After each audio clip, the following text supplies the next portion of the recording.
따라합시다. 주님은 나의 최고봉.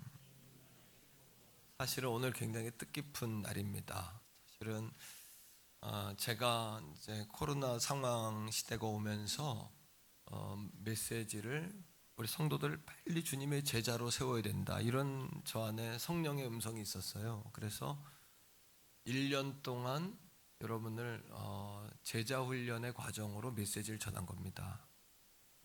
어떤 책을 가지고 똑같이 그 책을 가지고 한 건 아니고 그래도 커리큘럼이 있어야 하니까, 과정이 있어야 하니까 그 주제는 제가 이렇게 좀 도움을 받되, 그 내용은 우리 성결교적으로, 그리고 우리 태교원 성결교회 스타일로, 그리고 제가 여러분들에게 꼭 하고 싶은 말로 최소 5권에서 10권 정도 도서를 제가 이렇게 참고하고, 그리고 저는 설교를 준비하면 30번 정도 암송합니다.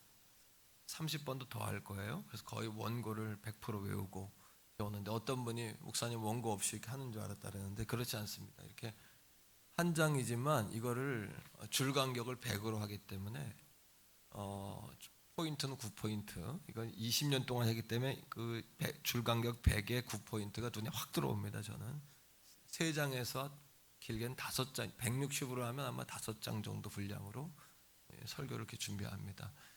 그래서 오늘이 그 제자 훈련 과정이 맞춰지는 날이에요. 베이스, 커리큘럼의 베이스를 뭘로 삼았냐 하면, 제가 사랑의 교회 제자 훈련, 작은 예수, 또 예수라는 그 교재를 가지고서 커리큘럼을 삼았고, 내용은 그 내용과 100% 같지 않습니다. 30% 정도는 같을지 몰라도 나머지는 제자 훈련이 추가됐다. 사실 떡 해야 되는 날인데 떡은 한 몇 주 후에 될 것 같아요. 그렇게 아시고 한 번 더 따라합니다. 주님은 나의 최고봉. 오늘 두 번째 시간으로 마치겠는데요. 그리스도인들이 사랑을 이렇게 나누고 실천하는 것은 초대교회의 이제 상징이었어요. 대표적인 상징. 그래서 초대교인들은 자신 있게 우리들처럼 이렇게 사랑하는 사람들을 본 적이 있습니까? 이러면서 전도를 했어요. 불신자들에게. 우리처럼 사랑하는 사람 맞냐? 왜? 그것이 트레이드 마크였어요. 상징이었어요. 그런데 요즘은 불신자들에게 그렇게 전도하기가 쉽지 않아요. 누군가가 그런 이야기를 해요. 기독교가 많이 신뢰도가 하락을 했다. 많이 추락했다. 세상 사람들이 교인들을 인정하지 않는다. 이런 이야기를 제가 듣습니다. 근데 저는 거기에 인정하고 싶지 않고 인정하지 않아요. 또 그렇게 말하는 사람들의 대부분 가만히 보면 들은 이야기예요. 플레임. 어떤 틀에다가 그걸 딱 갖다 맞춰 놓은 거지, 내가 조사한 것도 아니고 내가 그렇게 느끼는 것도 아니고 지레짐작으로 그렇게 마음 먹고 사람들에게 나아가는 거예요. 겁을 먹고 기독교인들을 사람들이 그렇게 인정하지 않는다. 이렇게 우리 스스로가 이렇게 생각하는 것이 많다라고 생각해요. 우리 그리스도인들은 그러할지라도, 우리가 지고 있을지라도 진다고 말하면 안 돼요. 졌어도 졌다고 말하기 전까지는 진 게 아니에요. 다시 기회가 우리에게 있다는 거죠. 하지만 그럼에도 불구하고 조금 우리가 조심하고 경계해야 될 것은 뭐냐 하면, 그런 말을 그냥 무시해서는 안 된다. 우리가 그런 문제가 있을 수도 있구나, 사람들이 또 그렇게 생각할 수도 있겠구나라는 의식을 가져야 된다는 거예요. 결과적으로 우리 현대의 그리스도인들의 사랑에 문제가 생긴 겁니다. 사랑이 병이 들고 사랑에 문제가 생긴 거예요. 교회 안에서도 마음을 열고 누군가에게 내 고민을 이야기하고 기도 부탁하기가 쉽지 않아졌어요. 말은 또 얼마나 빠른지, 한마디 하면 그냥 전 교인이 금방 그 이야기를 공유하고, 같이 아파하면 다행인데 또 이렇게 비판하고 정죄하고 판단할 때 우리가 많은 상처를 받게 되지 않습니까? 우리 한번 따라합니다. 그리스도인들의 사랑에 문제가 생겼다. 우리 사랑에 문제가 생겼다라는 것은 모두가 공감하는 바가 아니겠는가라는 생각을 합니다. 주님은 나의 최고봉이라는 고백은요, 주님을 내 인생의 최고 봉우리에 세웠다는 얘기잖아요. 그렇다면 주님이 살아내신 삶을 우리도 같이 살아내야 된다는 뜻이에요. 예수님의 삶을 한마디로 정의한다면 사랑 아니겠습니까? 사랑. 오늘 이 시간 이후로 그렇게 우리 안에 새로운 운동력이 생겨나기를 축복합니다. 새로운 영향력이 부어지기를 간절히 바랍니다. 예수님께서 소아시아 7교회가 있어요. 요한계시록 2장 이후에 보면 소아시아 7교회를 이야기하면서 그 첫 번째 에베소 교회를 우리에게 소개합니다. 그 교회를 소개하면서 예수님께서 그 교회가 처음 사랑을 잃어버렸다 이렇게 말씀하세요. 에베소 교회를 통한 음성, 이 시대에 사랑을 잃어버리고 사는 우리에게 주님이 하시는 메시지가 아니겠는가 이런 생각을 해보는 거예요. 근데 그 교회가 책망만 받은 게 아닙니다. 칭찬도 많이 받았어요. 자, 요한계시록 2장 2절, 3절, 6절인데요. 한번 찾아봅시다. 어떤 칭찬을 받았는지 한번 찾아보세요. 한번 읽으면서 찾습니다. 시작. 내가 내 행위와 수고와 내 인내를 알고 또 악한 자들을 용납하지 아니한 것과 자칭 사도라 하되 아닌 자들을 시험하여 그 거짓된 것을 내가 드러낸 것. 하나님이 알아주는 신앙이었어요. 예수님 에베소 교회를 향하여 내가 행위와 수고와 너희들의 인내를 내가 안다.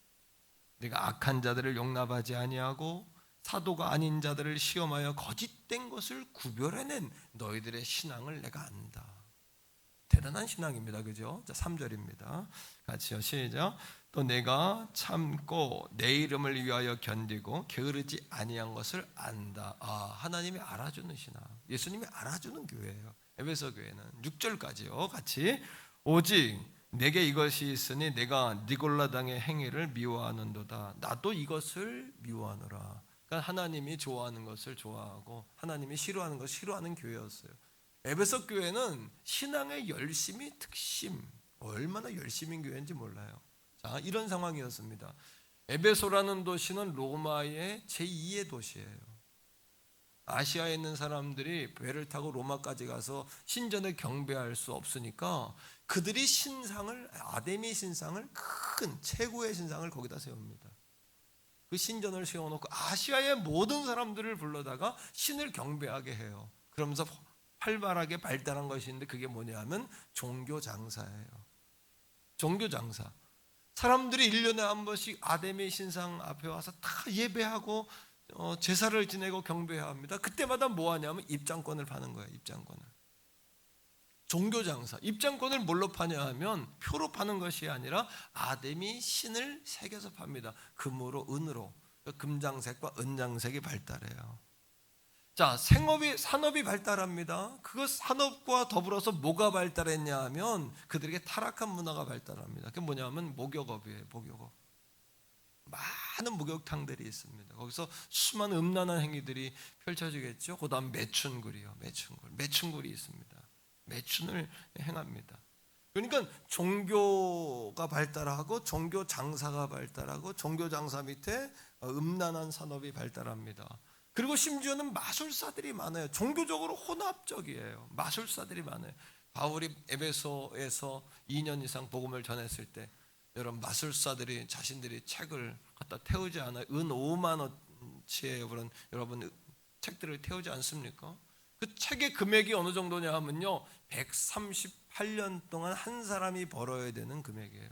은 5만이라는 금액. 그 모든 것들을 태우는 놀라운 부흥의 역사가 일어나죠. 그러니까 에베소 교회는 외부적인 신앙의 모든 어려움들을 이겨내고 교회를 지켜낸 특별한 신앙을 가진 교회였던 거예요. 그럼에도 불구하고 이 교회가 책망을 받습니다. 말씀 속에서 봅시다. 4절입니다. 자, 뭐 때문에 책망을 받았을까요? 4절 시작. 그러나 너를 책망할 것이 있나니 너의 처음 사랑을 버렸다. 처음이라는 것은 무슨 얘기냐 하면 열정을 잃어버렸다는 이야기예요. 감사와 사랑과 감격을 잃어버렸다는 이야기예요. 처음 사랑을 잃어버렸다는 이야기는 순전한, 불순물이 섞이지 않은 순전한 신앙을 잃어버렸다는 이야기입니다. 여러분, 열심은 있지만 뭐가 없는 거예요? 사랑과 감사와 감격이 사라져버린 거예요. 다시 말하면 신앙적인 고난과 시련이 왔을 때 이걸 믿음으로 이겨냈어요. 시험은 이겨냈어요. 고난은 이겨냈어요. 그러나 그 후에 그들에게 부어진 풍요와 축복을 하나님이 부어주시는 부요와 평안과 이 축복은 그들에게 오히려 독이 된 거예요. 성도들 가운데 그런 성도들, 우리 교회는 물론 없습니다만 그런 사람들이 있지 않습니까? 고난의 때는 오히려 하나님 앞에 나와 부르짖습니다. 가난할 때는 주님만 바라봅니다. 여러분, 철회하고 금식하고 기도합니다. 예배할 때마다 철저합니다. 가만히 보면 주혜정이 봐도 감동스러워요. 그런 신앙이. 조금 하나님 축복해 주시면 멀어집니다. 그래서 하나님과의 거리는요, 마음의 거리예요. 얼마나 우리의 마음이 하나님과 가까운가. 처음 사랑을 잃어버렸다는 이야기는요, 마음에서 하나님에 대한 마음이 사라졌다는 이야기. 처음에 그 마음이 아니라는 이야기예요. 에베소 교회, 에베소 지역에서 두란노 서원에서 2년 동안 바울이 복음을 전하고 가르쳤어요. 그때 그들이 바울에게 복음을 배울 때 얼마나 감격스러웠습니까? 하나님 예수란 이야기만 들어도 눈물이 펑펑펑펑 났어요. 예배를 드릴 때마다 예배의 찬송이 터져 나옵니다. 성도들이 만날 때마다 서로 고난받는 시대였으니까, 교회 밖에서 나 고난을 받으니까 교회에 모이기만 하면 축제입니다. 왜? 내가 당 집사님 마음 알아, 내가 권사님 마음 알아, 나도 고난을 받고 있거든, 나도 힘들거든. 근데 얼마나 힘들었어. 그러면서 서로 손을 붙잡고 우는 거예요. 같이 기도해 주는 거예요. 그게 당시에 에베소 교회의 분위기였어요. 그런데 그 신앙을 잃어버렸다는 거예요. 저는 이 말씀을 준비하다가 과거 우리 교회가 좋았다는 이야기는 아닙니다만, 과거 우리 교회를 섬겼던 권사님들 생각이 났어요. 장기동 권사님, 김웅숙 권사님, 지금 살아계신 엄명자 권사님, 이런 우리 선배 권사님들. 여러분, 김웅숙 권사님도 잘 모르시죠? 모르는 분이 많으시죠? 당시 한 20명, 30명 이 정도 됐을 때 성도들의 교회 하나만 모이면 축제예요. 왜? 어떻게 이 산골짜기까지 올라와가지고 이 골짜기 위에까지 여기까지 올라오셨냐고 서로 감격하는 거예요. 야, 서로를 높이는 거예요.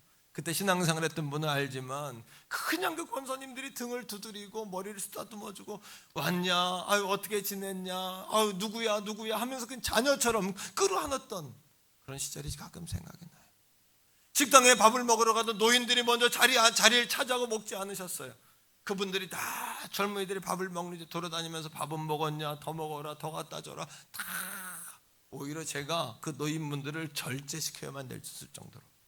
교회 새 가족이 한 분이 오지요. 그러면 예배 시간에 거기 누구 새 가족이 오셨습니다, 우리 박수합시다. 그러면 그 권사님은 맨 앞에 있다가 벌떡 일어나 본인이 쫓아가는 거, 예배 시간인데. 그럼 제가 권사님, 빨리 자리로 오시라고.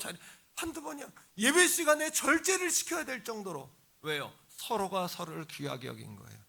복되게 여긴 거예요. 에베소 교회 안에 그런 감격이 있었습니다. 감동이 있었습니다. 고통과 고난을 받았던 그들이 교회 안에 왔을 때, 내가 당신의 어려움을 압니다. 나도 당신의 어려움을 압니다. 나는 없고 너만 있었던 거예요. 나는 없고 주님만 있었던 거예요.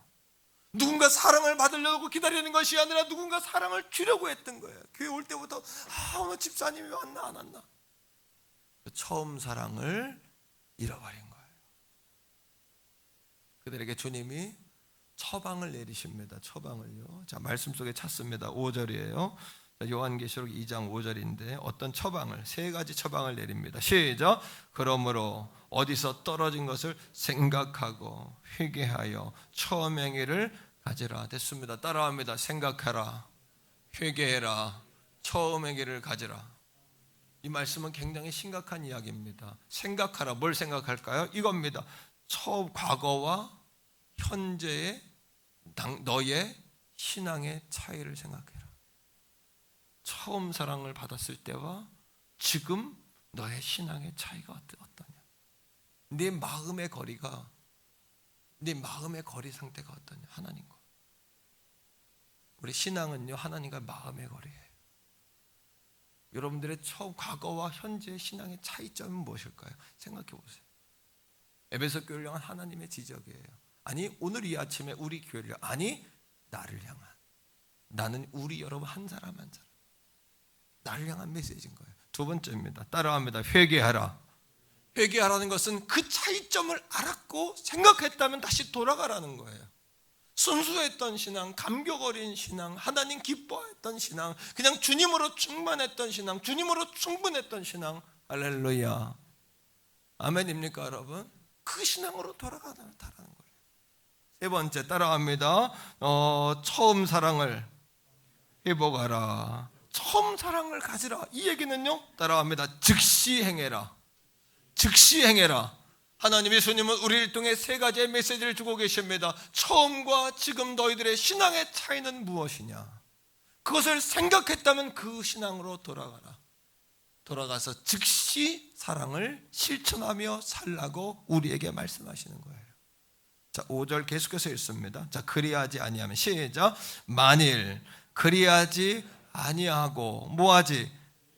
돌아가지 아니하면, 생각하지 아니하면, 그 처음 차이를 기억해내지 아니하면, 고통스럽더라도 기억해내셔야 돼요. 처음으로 돌아가셔야 돼요. 처음 사랑으로 돌아가셔야 돼요. 물론 제가 여러분들의 신앙을 다 부정하는 거 아닙니다. 여러분 가운데 더 주님께로 나아가게 되신 분들도 많다고 생각해요. 1년 동안 내가 제자에 대한 메시지를 전하면 성도들의 신앙이 견고해지고 튼실해졌다는 걸 제가 느껴요. 저 자신도 그래요. 과거보다 더 주님을 가까이 사랑하고 있는 목사가 됐다는 감사가 제 안에 있어요. 앞으로 더 과거보다 앞으로 더 주님을 사랑할 것 같아요. 더 사랑하는 목회를 할 것 같아요. 내가 자신 있다, 잘할 수 있다, 이거는 교만이고요. 그게 아니라 주님을 더 사랑하면서 오히려 내 안에 그 처음 사랑, 더 눈물도 많아지고 성령의 음성도 가까이 들리고 말씀을 통한 말씀의 은혜도 더 구체적으로 알게 되는 것 같아요. 우리 안에도 아마 그런 분들이 많이 계실 겁니다. 그러네, 오늘 말씀은 예수님은 그렇지 않은 사람, 그런 위기에 빠질 가능성이 있는 사람, 마음의 거리가 멀어진 사람, 그런 여러분들에게 하는 메시지예요. 만일 그리하지 않고 회개하지 아니하면, 그 다음에 다 같이 한번 말씀을 읽습니다. 시작. 내가 내게 임하여 내 촛대를 그 자리에서 옮기리라. 여러분, 촛대가 왜 중요할까요? 과거에는요, 이게 전기불이 없잖아요. 그러면 등불이나 촛대를 씁니다. 다 아껴야 됩니다. 그죠? 이 방에서 사람들이 모였을 때는 그 방에 초를 켰다가 다른 방으로 갈 땐 초를 가지고 옮겨가지고 갑니다. 그럼 그 방은 암흑이에요. 촛대를 옮기겠다는 이야기는 뭐냐 하면요, 영적인 어둠과 암흑의 시대가 온다는 거예요. 영적인 어둠과 암흑의 시대. 촛대를 옮긴다는 건 무슨 의미냐 하면요, 물질적인 기금과 어둠의 시대가 온다는 거예요.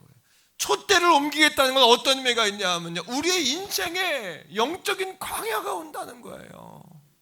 여러분, 이 메시지를 심각하게 들을 수 있기를 주의 이름으로 축복합니다. 촛대를 옮기면 안 되는 거예요. 주님이 큰일 나는 거예요. 그런데 언제? 처음 사랑을 회복하지 아니하면 촛대를 옮기시는 거예요. 귀 있는 자는 이 메시지를 듣게 되기를 주의 이름으로 축복합니다. 우리 한번 다 같이 따라합니다. 하나님과의 거리는 마음의 거리이다. 마음의 거리를 가까이 하시란 말이에요. 마음의 거리를 가까이 하셔야 돼요. 믿습니까 여러분? 두 번째, 우리가 예수는 최고봉이라고 고백하는 이 아침에 어떻게 하면 사랑하며 살 수 있을까? 두 번째입니다. 우리 따라합니다. 예수님처럼 사랑하며 살자. 한 율법교사가 예수님을 찾아옵니다. 선생님, 어떻게 영생을 얻습니까? 예수님 그 율법교사에게 다시 질문합니다. 뭐라고요? 율법에 뭐라고 써 있느냐? 그 율법교사가 이야기합니다. 두 가지로 이야기해요. 먼저는 마음을 다하고 목숨을 다하고 뜻을 다하여 하나님을 사랑하라. 그 다음은 내 이웃을 내 이웃같이 사랑하라 하셨습니다. 예수님 답을 주십니다.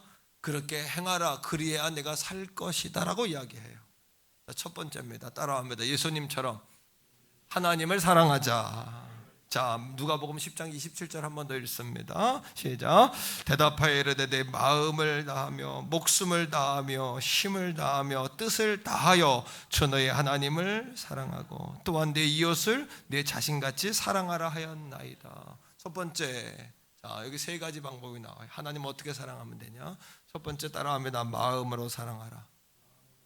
예수님이 베드로를 찾아갔을 때 세 가지로 물어요. 내가 나를 사랑하느냐? 그 질문과 연관이 있습니다. 어떻게 연관이 있을까요? 내가, 첫 번째 베드로에게 묻습니다. 내가 다른 사람들보다 나를 사랑하느냐? 내 마음을 다하여 나를 사랑하라는 이야기는 어떤 뜻이냐 하면요, 우리 다 같이 고백적으로 말합니다. 누구보다도, 한 번 더, 누구보다도 더 하나님을 사랑하냐는 거예요. 마음을 다하여 사랑하라는 이야기는요, 누구보다도 더 사랑하냐는 거예요. 여러분, 자녀들을 사랑하시죠? 금쪽 같죠 정말. 그런데 그 자녀보다도 하나님을 더 사랑하시기를 축복합니다. 그 자녀도 하나님의 손에 있다는 사실을 믿으시기를 바랍니다. 자녀도 하나님이 주신 선물이라는 사실을 깨닫게 되시기를 바랍니다. 저도 자녀들 보면 귀하더라고요. 우리 큰아이도 금요일날 이렇게 이제 다시 들어가는데 또 아이를 위해 안수해서 기도해서 안수해서 기도할 때 또 마음이 울컥하더라고요. 아, 내가 왜 이러지? 울컥 또 하나님 우리 아들을 축복하셔서 하나님 정말 영광 드러내는 아이로 쓰임받게 하여 주시옵소서. 이렇게 기도는 또 울컥해. 이게 이제 아비의 마음이고 부모의 마음 아니겠습니까? 그죠? 그런데 하나님 우리에게 말씀하세요. 따라합니다. 마음을 다하여 넌 누구보다도 나에게 마음을 주고 있느냐. 이 말씀. 두 번째입니다. 따라합니다. 목숨을 다하여. 예수님께서 베드로에게 묻는단 말이에요. 첫 번째는 다른 사람들보다 나를 사랑하냐 이렇게 물으셨어요. 두 번째는 이렇게 묻습니다. 네가 나를 사랑하느냐. 이 말씀은 뭐냐면 너 자신보다도 나를 더 사랑하느냐 이 얘기입니다. 하나님을 사랑하는 두 번째 방법은요, 나 자신보다도 하나님을 더 사랑하는 거예요. 여러분 하나님을 사랑하십니까? 제가 보면요 감정적으로는 다 사랑해요. 한번 물어볼게요. 하나님 사랑하세요? 하나님 사랑하지 않으면 여기 나올 수가 없죠. 여기 나온 분들 하나님 정말 사랑하는 분, 목숨 걸고 나온 거 아니에요? 하나님 사랑하는 분들 아닙니까? 한 번 더, 예수님 사랑하십니까? 성경을 사랑하십니까? 정말 사랑하죠. 저도 압니다. 그런데 우리가 왜 자꾸 넘어지고 자빠지고 자꾸 하나님 앞에 그렇게 살까요? 우리가 분명히 하나님 사랑한단 말이에요. 저도 사랑한단 말이에요. 제 고민도 그거예요. 하나님, 도목사가 하나님 사랑해요. 날마다 사랑한다고 가르쳐요. 근데 왜 내가 날마다 넘어지고 자빠지고 실수하고 하나님 자꾸 죄책감에 눌리고 때로는 이렇게 정죄감에 눌리고 지치고 고나고 자꾸 죄를 짓게 될까요? 이런 생각하거든요. 왜 그럴까요? 근데 깨달음을 주시는 거예요. 제가 고민하다가 기도하다 깨달은 게 뭐냐면 사랑이라는 것은 감정이 아니라 사랑이라는 것은 행위와 결단이구나. 이거를 내가 몰랐구나. 지원사님 아시겠어요? 자, 한번 고백적으로 한번 말해보세요. 사랑이란 감정을 넘어서서 행위와 결단이다. 아멘입니까?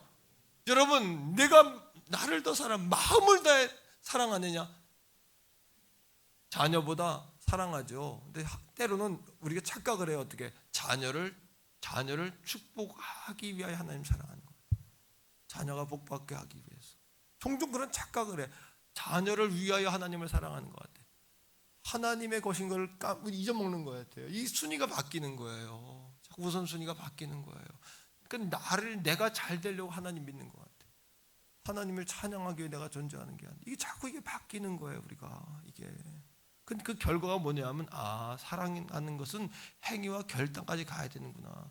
여러분 고린도전서 13장이 사랑장이죠. 믿음, 소망, 사랑은 영원히 있을 텐데 그 중에 가장은 뭐라고요? 사랑이라 그랬죠. 사랑에 대해서 고린도전서 13장 7절에 이렇게 이야기합니다. 사랑은 뭐냐? 자, 사랑은 감정인지 행위인지 결단인지 한번 말씀을 통해 찾아보세요. 시작. 사랑은 모든 것을 사랑하면 사랑합니다가 아니라 참아야 돼요. 결단이고 행동이에요. 그 다음 시작. 사랑은 모든 것을 믿는 거예요. 결단이에요. 그 다음 시작. 모든 것을 그 사람을 기대하고 바라. 그 다음에 사랑은 모든 것을 견디는 거예요. 오늘부터 우리 사랑하는 성도들이요, 하나님 사랑합니다 말로만이에요. 여보 내가 사랑해 말로만 하잖아요. 남녀 간에도 내가 너 사랑해 그러면 말로만 맨입으로 이런 얘기 하잖아요. 이게 뭐예요? 말로만 하지 말고 행동으로 보여달라는 이야기인 거예요. 그러니까 사랑은 오늘부터는 따라합니다. 감정이 아니라 의지와 결단이다. 그러니까 뭡니까? 사랑받아야 될 대상이 따로 있는 것이 아니라 사랑하라는 말씀에 순종해야 될 우리만 있는 거예요. 우리가 있는 거예요. 하나님의 사랑하라는 말씀에 순종해야 될 우리가 있는 거예요. 그러니까 마음을 다하고 목숨을 다하고 이게 사랑이 됩니까? 이게 안 된단 말이에요. 정말 오늘부터 그렇게 살아보기를 주의 이름으로 축복합니다. 여러분 살아보셔야. 세 번째 따라합니다. 뜻을 다하여. 이건 무슨 얘기냐 하면 하나님의 계획을, 너희의 계획보다 내 계획을 신뢰하며 사랑하냐. 내 계획을 신뢰하며 사랑하냐. 네 생각보다 내 생각이 더 중요하냐? 네 생각이 중요하냐? 네 방법보다 네 방법이 중요하냐? 내 방법이 중요하냐? 네 계획이 중요하냐 내 계획이 중요하냐. 근데 오늘도 여전히 우리는요 하나님 사랑합니다 해놓고는 가만히 목회자가 가만히 봐도 자기가 잘 되기 위해 하나님 사랑하는 거지 정말 하나님 사랑하는 게 아닌 것 같은 그런 고민에 빠질 때가 많아. 제가 내가 잘못 가르쳤구나 이럴 때가 많은 거예요. 이럴 때가 많은 거예요. 두 번째입니다. 우리 다 같이 따라합니다. 예수님처럼 이웃을 사랑하라. 네, 내 이웃을 내 몸처럼 사랑하래. 이게 무슨 이야기일까요? 내 몸처럼. 요한복음 15장 12절에 보니까 내가 너를 사랑한 것 같이. 주님이 어떻게 사랑하셨어요? 주님이 몸을 주셔서 사랑한 것 같이. 이걸 뭐라 그러냐면 헬라어로 카도스라 그래요. 주님이 몸을 주셔서 사랑하셨다. 카도스의 사랑이다. 따라합니다. 카도스의 은혜, 카도스의 사랑. 카도스라는 단어는 예수님이 화목제물이 되셔서 하나님과 우리 사이를 화평하게 하신 것 같이. 이걸 카도스라 그래. 카도스의 사랑, 화목제물이다. 우리가 이웃을 사랑한다는 것은요, 예수님처럼 사랑한다는 것은요, 이웃을 내 몸처럼 사랑한다는 것은요, 주님이 자신의 몸을 주신 것 같이 내가 이웃을 모하는 거예요. 하나님과 그 사람 사이를 연결시키기 위해서 참고 인내하고 기대하고 견디고 바라보고 기도해주고. 할렐루야. 아유 숨차. 그죠? 이게 됩니까? 이거 어려운 거예요. 그러니까 여러분 이게 우리의 힘으로 능으로 되는 것이 아니라 성령님의 역사하심으로 되는 줄로 믿어요. 우리 힘으로 되는 게 아니라 성령님의 역사하심으로 돼요. 그 성령의 9가지 열매 가운데 첫 번째 열매가 뭐냐면 사랑이라는 열매잖아요. 사랑이라는 열매. 어떤 아버지가 고민에 빠졌어요. 어떤 고민이냐면 아들이 사회 부적응자야. 직장에 나가면 취업하면 금방 또 그만두고 하고 금방 그만두고 오고 직장 그 동료 관계, 상사와의 관계를 잘 하지를 못하는 거예요. 또 신앙생활에 대해서 전혀 반응이 없어요. 아까 아버지 어머니가 고민이야. 이거 어떻게 하면 좋아? 외아들인데 뭐 군대도 갔다 와 나이가 20대 중반 됐는데 아버지가 고민인 거예요. 어느 날 기도하다가 하나님의 음성을 깨달은 거예요. 뭐냐 하면 어릴 적에 아이가 클 때 부모들은 여러분 자녀들 잘 되라고 이 아이를 때리기도 하고, 그죠? 때로는 말로도 가르치고 그럴 때도 있잖아요. 그죠? 때로는 이게 잘못된 거라는 것을 정확하게 말해주기 위해서 몽둥이를 들 때도 있잖아요. 그 부모가 그 마음으로 몽둥이를 들었는데 아이가 그 부모의 마음을 잘 이해를 못한 거예요. 그리고 아버지에 대한 벽이 생긴 거예요. 아이가 그 아버지도 감정 처리를 잘 못한 거죠. 아버지가 실수했으면 저도 우리 아이들한테 종종 야 아빠가 실수한 거 용서해라. 옛날에 얘기해봐니까 어느 날 우리 아이가 맞은 얘기를 하더라고. 나한테 깜짝 놀라서. 왜 맞았냐 그랬더니 우리 저 구성전에 개척할 때 점심을 먹는데 우리 큰아이가 리얼하게 이야기하더라고. 난 다 잊어먹었는데 점심을 먹는데 그 자기 그 주일학교 아이들이 이렇게 김을 넣고 이제 먹다가 그 아이들은 김을 먹고 다 먹었다는 거야. 근데 자기한테 김이 자기는 먹지 않고 이렇게 아껴 먹어보려고 이렇게 놔뒀다는 거야. 근데 그거를 야 병현아 그 친구들하고 나눠 먹으라 그랬대. 근데 자기가 싫다 그랬다는 거야. 그랬더니 내가 병현이를 혼냈다는 거야. 내가 엉덩이를 그냥 매질을 했다는 그 얘기를 나한테 하는 거예요. 그 내가 야 깜짝 놀라가지고 야 그런 적이 있냐. 아빠가 정말 미안하다. 그러니까 얘가 뭐냐면 목회하는데 아빠는 자기는 없고 날마다 남만 있고 자기 자식은 없고 맨날 그랬다는 거예요. 그게 상처인 거예요 아이들한테 또. 내가 아이한테 사과한 적이 있단 말이에요. 그 아버지가 기도하는데 그걸 하나님이 깨닫게 해주시는 거예요. 아버지와의 상처 때문에 얘가 사회생활과 신앙생활을 안 돼. 못해. 왜? 나가면은 상사들 만나면 아버지의 그림이 있으니까 무서우니까 못 다녀. 하나님을 아버지라 불러야 되는데 아버지라 부를 때면 자기 아버지가 떠오르니까 하나님의 사랑이 받아들여지지가 않는 거예요. 그 이 아이가 집에서 나오질 않는 거야. 아버지가 기도하는데 하나님이 깨달음을 주셔서 아버지가 결심을 했어요. 아 내가 5월 가정의 달이니까 내가 마지막 날까지 내가 분명히 아들한테가 사과하고 내가 용서를 구해야 되겠다. 근데 여러분 성령의 감동은 바로 순종하셔야 돼요. 감동에 순종하지 않으면 이 감동이 식어버리는 거예요. 그러지 아버지가 바로 가서 이걸 해야 되는데 내가 날짜를 정해놓고 하니까 점점 마음이 식어버려. 실패하다가 결심을 하고 기도하는 가운데 성령님이 또 역사하셔. 그러니까 이 아버지가 아들을 찾아가는 거예요. 찾아가서 똑똑 얘 누구야 방에 들어가가지고 누구야 이렇게 이야 드론 이야기 하다가 아버지가 아들의 손을 잡고서 아빠가 기도하는데 성령님이 생각나게 해주신 게 있어 말하려고 가서 지혜롭죠. 그렇게 하셔야 돼요.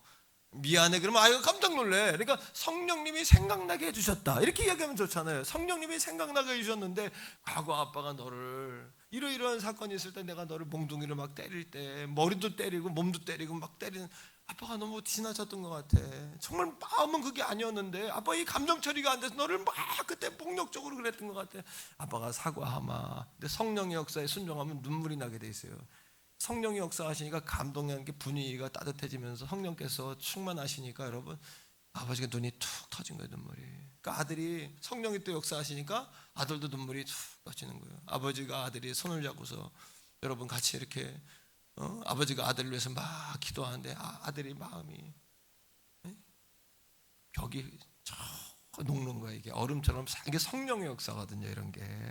그러니까 사랑은 말이 내가 너 얼마나 사랑하는 줄 알아? 말이 아니라 사랑은 행동이야. 사랑은 결단이야. 사랑은 왜 성령의 힘이 필요하냐면 성령의 감화 감동이 있어야 이게 풀어지거든요.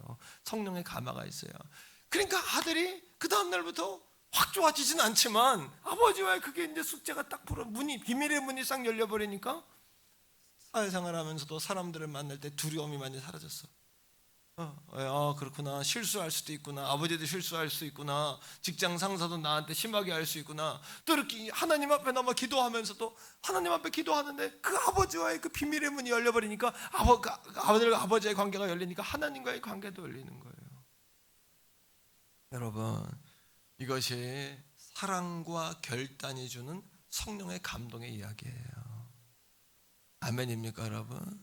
너무 아이들이 교회를 떠나는 이유 가운데 하나가 교회 안 갈 때는 평안한데 교회만 갔다 오면 엄마가 달달 볶아. 얘 누구 집 자식은 저런 대학을 어디 갔는데 너는 어디 갔고 달달 볶으니까 교회만 안 가면 편하니까 교회를 가기 쉽지 않다는 거예요. 교회를 가고 싶지 않다는 거예요. 아이들이 그런 상처가 있다면 아버지로서 어머니로서 상처를 준 게 있다면 다 녹아지기를 주의 이름으로 축복합니다. 우리 따라합니다. 세 번째 사랑은 축복이다. 그런데 사랑은 축복이에요. 오히려 우리에게 축복이에요. 자, 누가복음 10장 28절이에요. 율법교사에게 하나님 사랑, 이웃 사랑을 말한 율법교사에게 예수님 이렇게 말씀하세요. 시작. 예수께서 이르시되 내 대답이 옳도다. 이를 행해라. 그리하면 살리라.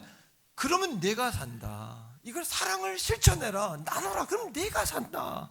자, 첫 번째 왜 축복이냐 제가 증명할게요. 첫째는 기도할 때 하나님께 기도할 때 하나님께 우리가 뭔가 부탁하는 거 아니에요, 그죠? 부탁할 때 하나님께서는 거꾸로 우리가 다른 사람들의 필요에 얼마나 응답하는지를 보세요.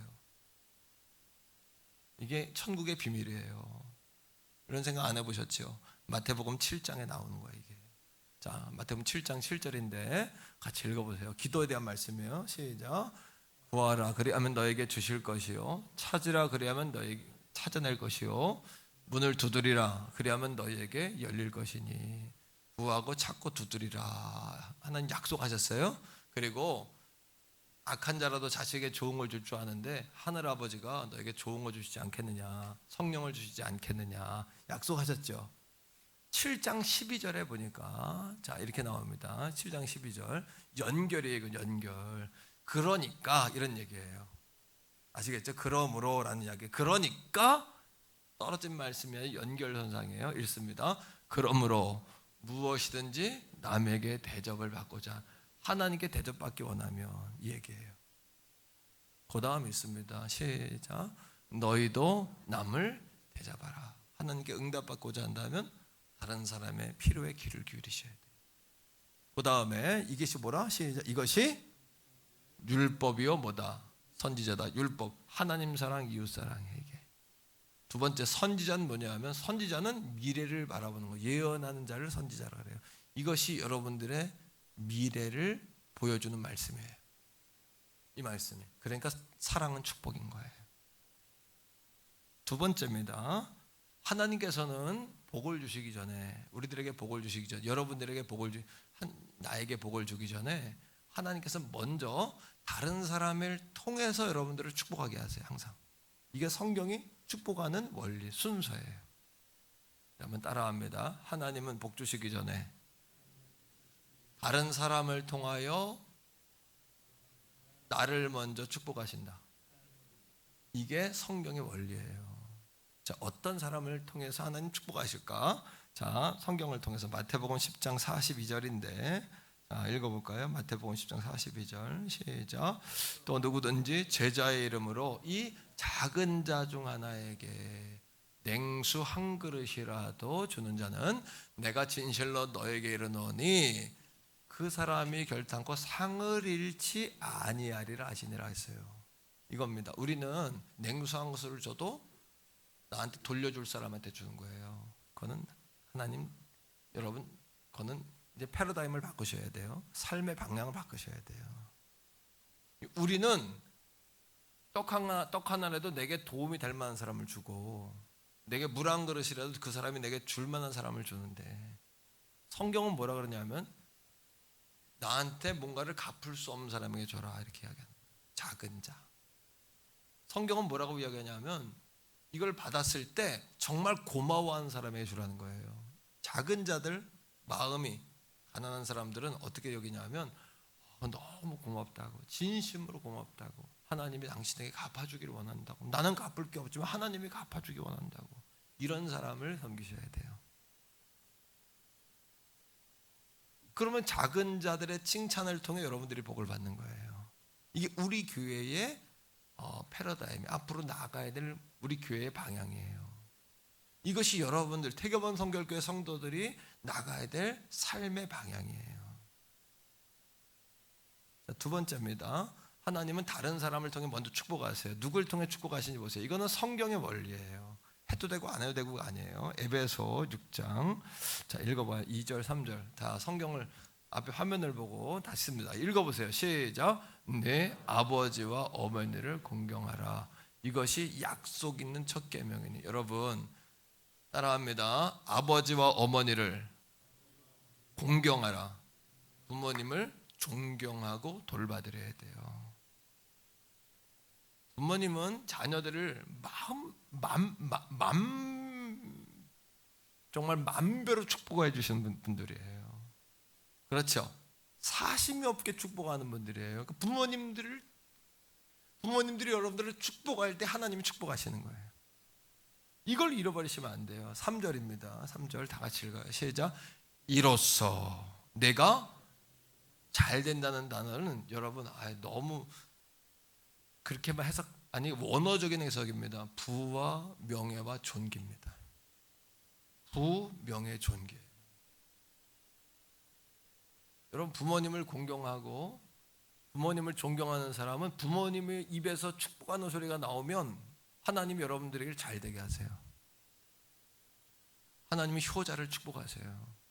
우리 성도들이요 하나님께 효도하고 부모님께 효도하고 복받는 우리 성도들 다 되기를 주의 이름으로 축복해요. 절대적이에요. 이거를 모르면 그거는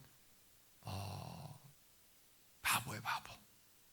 멍충이에요. 정말 이걸 모르면 이 원리를 안 따라가면 대부분 그런 가정을 보면 가정에 여러분 병충해가 많아요. 벌레가 많이 먹어.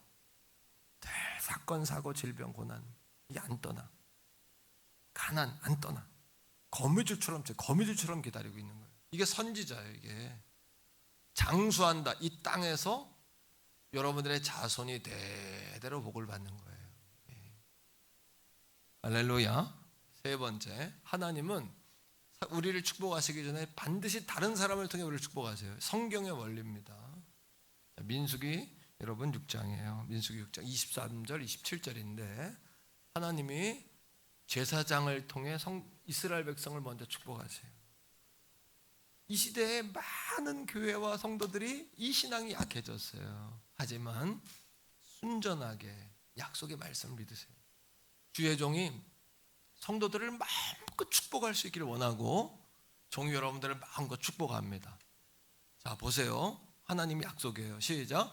아론과 그의 아들들에게 말하여 이르기를 너희는 이스라엘 자손을 위하여 이렇게 축복하여 이르되 하나님의 종이 축복하면 하나님 축복하시는 거예요. 할렐루야. 이거를 잘못 생각하지 마세요. 그러니까 나한테 뭐 해라 이런 절대 얘기 아니고 저로 하여금 여러분들은 마음껏 축복할 때 여러분 복을 받는 거예요. 아멘입니까? 그게 신앙생활이에요. 이게 안 되면 어떻게 되냐? 이게 안 되면 잘 되고 장수하는 역사가 막히는 거예요. 이게 막히는 거예요. 이게 지혜로운 거예요. 이 말씀이 지혜예요. 자, 24절부터는 한 절 읽고 아멘으로 세게 내 겁니다. 도장 찍어버리세요. 시작. 여호와는 내게 복을 주시고 너를 지키시기를 원하며. 예, 할렐루야. 하나님 그렇게 원하세요. 25절 시작. 여호와는 그의 얼굴을 내게 비추사 은혜 베푸기를 원하며. 아멘이에요. 할렐루야. 26절이에요. 여호와는 그 얼굴을 내게로 향하여 줘서 평강 주시기를 원하노라. 아멘 하셔야 돼. 아멘. 아멘 하셔야 돼. 내 겁니다. 내 거 하나님. 이렇게 하셔야 돼요. 순전하게, 순전하게, 순전하게, 예, 순전하게. 여러분, 제가 예를 하나 들게요. 삼성 그룹을 다니는 게 보통 출세하고 성공한 게 아니더라고요. 대기업 다니는 게. 삼성 그룹 다니는 게 여러분 성공한 거예요? 삼성 그룹 회장 아들인 게 더 중요한 거예요? 뭐가 더 중요해요? 삼성 그룹이 중요해요? 그 아들인 게 중요해요? 우리 아들이 나한테 그래. 학교 선배님들을 만나고 와가지고 휴가 나와가지고는 학교 선배님들을 많이 만나고 와서 아빠, 내가 친구 선배님들을 만나고 그런데 친구들이 선배님들 그런다는 거야. 우리 교단의 제일 큰 교회를 이야기하면서 그 교회를 다니는 게 중요한 게 아니라 어느 목사님 아들인 게 중요하다 그러더래. 나는 그 얘기를 하는 거예요. 그래서 내가 그 얘기를 가만히 듣다가 야 그런 얘기도 하냐? 그런 얘기도 한다는 거예요. 그럼 너는 뭐가 중요하게 생각하냐? 자기도 생각하는데 제일 큰 교회 다니는 그 교회 다니는 거랑 아무건 상관이 없대. 어느 목사님 아들이냐 이게 중요하다는 거야. 그래서 내가 그랬어. 너는 하나님 아들이다. 아빠 아들 아니야. 하나님 아들이다. 넌 절대 그런 얘기 하지 마라. 대기업 다니는 게 훌륭하지만 그 대기업 아들은 더 훌륭하다기보다도 여러분 그게 더 중요한 거예요. 여러분 이 땅에서 어떻게 사느냐보다 이 땅을 다 주관하는 하나님 자식인 게 더 중요한 거예요. 믿습니까 여러분? 이 축복의 원리를 알아야 될 거 아닙니까? 자 마지막 절 27절 보세요. 시작. 그들은 이같이 내 이름으로 이스라엘 자손에게 축복할지니 내가 그들에게 복을 주리라. 하나님은 반드시 나를 축복하기 전에 누군가로 하여금 나를 축복하게 하고 우리를 축복하게 하시는 거예요. 그죠? 그러니까 사도행전 2장에 어떻게 많은 사람에게 칭송을 받으니 구원받는 사람을 더하시더라. 사람들의 칭찬을 소홀히 하면 안 돼요. 사람들의 평판을 소홀히 하면 안 돼요. 마음의 거리, 하나님과의 거리는 교회 앞에 살아도 마음의 거리가 먼 사람이 있고 교회에서 멀리 떨어져 있어도 마음의 거리가 코앞에 와 있는 사람이 있어요. 마음의 거리, 하나님과의 거리가. 아멘입니까? 자, 여러분에게 그렇다면 막혀있는 축복의 통로는 없는지 이 아침에 그걸 캐내셔야 돼요. 막혀있는 통로가 없나? 누가복음 6장 38절 보세요. 여기서 주라는 말이 나오는데 주라는 말은 사랑을 줘라, 마음을 줘라, 관심을 줘라 다 주는 거예요. 자 시작. 주라 그리하면 너희에게 줄 것이에요. 이게 원리의 하나님 나라에. 그 다음에 곧 후이되어 누르고 흔들어 넘치도록 하여 너희에게 여간 다 알아요. 그 다음이 더 중요해요. 아세요? 자 시작. 너희가 헤아리는 어떻게 내가 저 사람을 주면 남을까 안 남을까 내게 돌아올까 안 돌아올까 이 헤아림으로 주님도 헤아리신다는 거예요.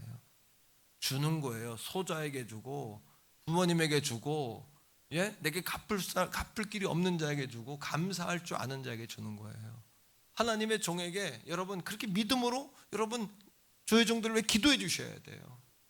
기도해 주셔야 돼요. 마음껏 양들을 축복할 수 있도록. 그 다음에 여러분 너희가 헤아림을 도로 받을 것이니라 했어요. 세 가지입니다. 첫째, 여러분 가족이나 부모님에게 소홀하게 한 게 없는지 이 아침에 그걸 캐내셔요. 가족이나 부모님에게 소홀하게 없는 거 없나? 자녀와 부모님과의 관계 속에서 막힌 게 없나? 이게 막히면 축복이 막히는 거예요. 두 번째입니다. 어려운 처지에 있는 사람을 보고도 인색한 마음, 계산하는 마음 때문에 모른 척하고 지나간 거 없나? 이거 잘 보세요. 세 번째입니다, 여러분.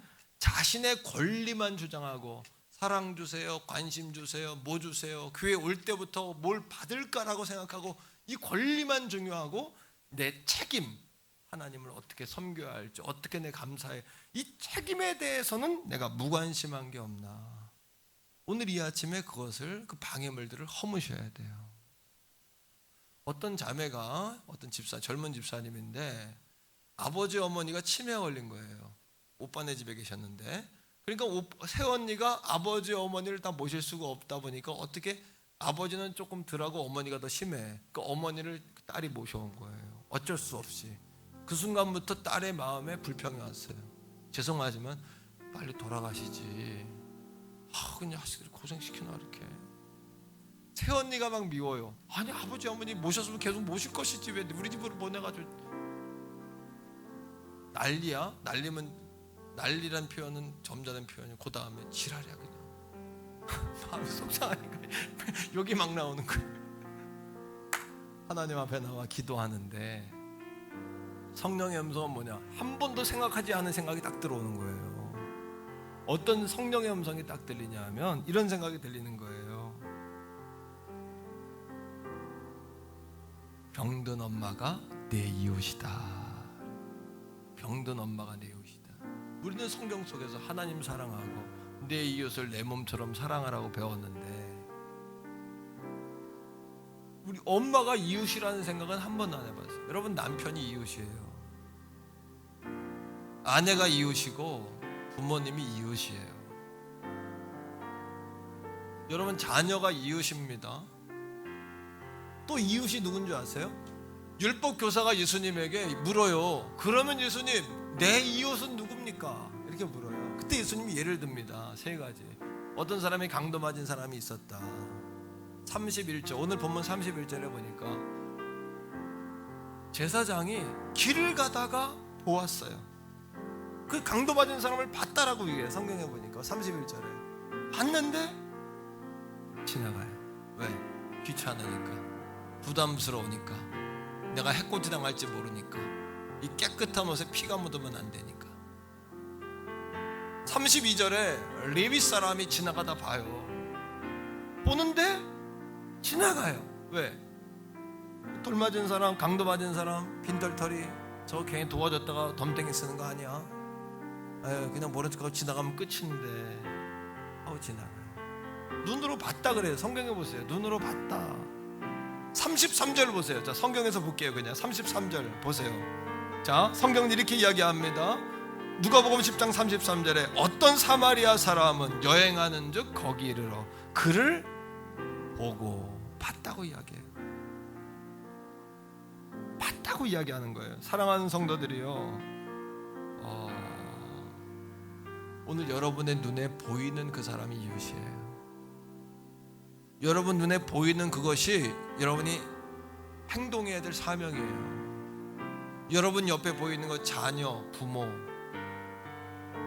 따뜻하게 여러분 손잡아줘야 될 아내, 남편, 오늘 내 옆에 앉아준 성도, 함께 예배하는 모든 성도가 내 이웃이란 말이에요. 내가 사랑을 전해줘야 될 사람인 거예요. 그를 통해 축복이 내게 오는 거예요. 그를 통해서. 자, 이 여러분 율법교사가 마지막으로 물어요. 예수님께 누가 내 이웃입니까? 그랬더니 예수님 뭐라 그러냐면, 율법교사들은 따지고 지적인 사람들이니까 맨날 따지고 연구만 해. 야, 누가 내 이웃이냐고 연구하지 말고 이젠 내가 누구의 이웃이 될까라는 생각을 가지고 나가라고 주님께 말씀하시는 거예요. 누가 그 강도 맞은 사람의 이웃이냐 그랬더니 그 율법교사가 말합니다. 말하고 싶지 않은데 선한 사마리아인입니다. 그래버리면 뭐예요?